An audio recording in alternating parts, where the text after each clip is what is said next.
In today's video, I'm sharing 5 relationship books that changed my life, both as a relationship coach and in my own marriage. Hi, gorgeous. Welcome back to the channel. If you're new here, I'd love for you to stick around and subscribe. My name is Mireille Nicole, and I'm a relationship coach and the creator of the Happily Ever After method. I'm all about helping you tackle the tough stuff in love with grace and wisdom. If you're in a relationship and you want to deepen it, or if you've ever thought, why is love so hard when we love each other?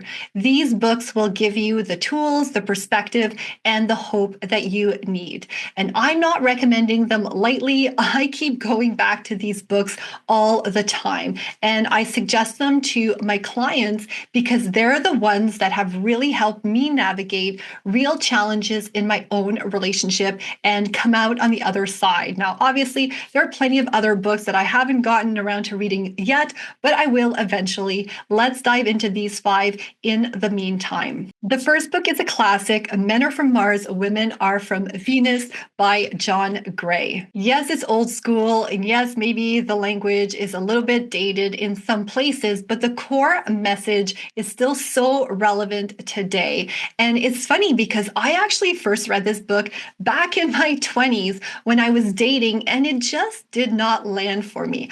I glossed over the concepts and pretty much forgot about it. And I can't even imagine now how different my life would have been if I had actually implemented the teachings in the book. It wasn't until I hit rock bottom in my relationship with my husband that I picked it up again. And I actually finally did the things that he recommended. And now I'm obsessed with the book. And what I loved about it is that it really emphasizes how men and women process emotions and stress and even connection differently. And do you know what? That's okay. It helped me understand that when my husband pulls away, it's not necessarily rejection. It could be him retreating to his man cave, which is how he recharges.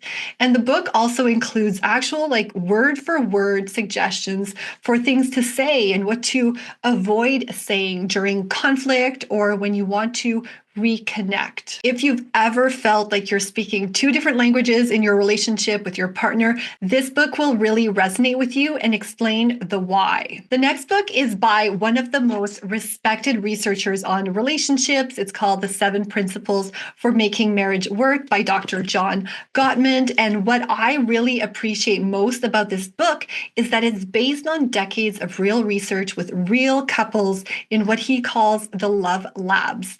It doesn't try to paint a perfect picture of love. It tells the truth, and I really appreciate that. One of the most freeing things I read in this book is that even happy, successful couples don't solve all their problems. In fact, up to 69% of issues are perpetual, as he calls them. They don't get resolved, but couples can still thrive as long as they have the tools and the approaches. And they don't necessarily even fight the nicest, these couples, although I do recommend you stay as kind as possible in the heat of the moment. It just removes a lot of pressure. It also dives into what Gottman calls the 4 horsemen of the apocalypse. So criticism, defensiveness, contempt, and stonewalling. And once I learned to spot these in my own relationship and shift away from them, the tone of our arguments completely changed. This next book is one I recommend to everyone. If you want something like super short, practical, easy read,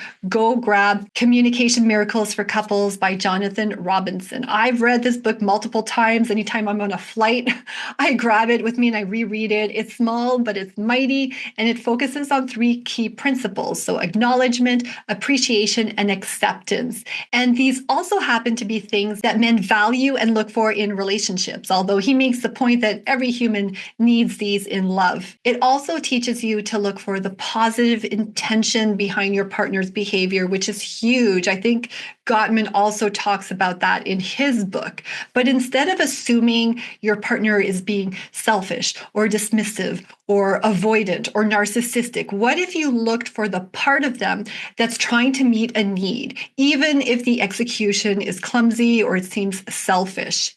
If you're familiar with the work of Marshall Rosenberg and nonviolent communication, you'll know that every behavior is an attempt to meet a need of some sort. So when you can understand that, you can approach situations in your relationship from a place of empathy and compassion. And this makes coming to a consensus so much easier. And that shift alone can melt so much tension. This is literally a book that you could read in a weekend or in a few hours, like I said, like a plane trip. But the tools will stay with you for a lifetime. If you're more of a romantic like me, you'll love this one if you're open to receiving the concepts in the book, because it could be misinterpreted as disempowering or blaming, but in fact, it's actually the opposite. It's called The Queen's Code, and I read it on, again, my e-reader, so I don't have the book cover to show you. I don't even know if you can buy a printed copy anymore. It's by Alison Armstrong, and what's fun is that it's written as a story, not a textbook,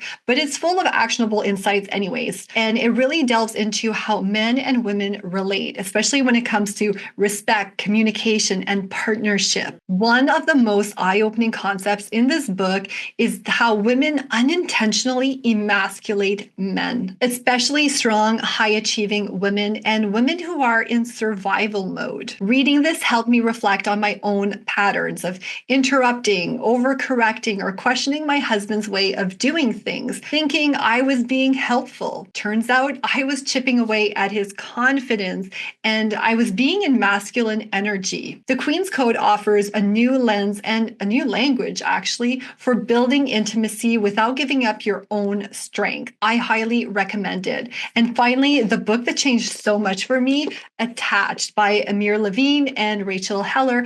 I didn't even know about attachment styles until I was married. I wish I knew about this before. It would have shifted so many things, because I discovered I was often anxiously attached. Well, with my husband anyways, and my husband was avoidantly attached. Classic, right? This book helped me understand our dynamic, not as something broken, but is something deeply human. I love that it doesn't label any attachment as good or bad. Instead, it offers insight into how these patterns develop and how they can evolve over time, because they totally can. What gave me hope was the idea that secure attachment is possible for anyone, even if you don't start out that way. I experienced this myself. Like I said, I was super anxious in my relationship with my husband in the beginning, and now I would say I'm 95% secure. I know I'm not perfect. I don't expect anyone to be perfect ever. I always tell my clients, aim for 9 times out of 10. So this book is a must read. If you find yourself feeling like you're too much or like you're always the one holding the relationship together, is going to be very eye-opening for you. So there you have it, 5 relationship books that I recommend to every woman who wants to grow in love and deepen their connection. If you've read any of these, let me know what you think in the comments.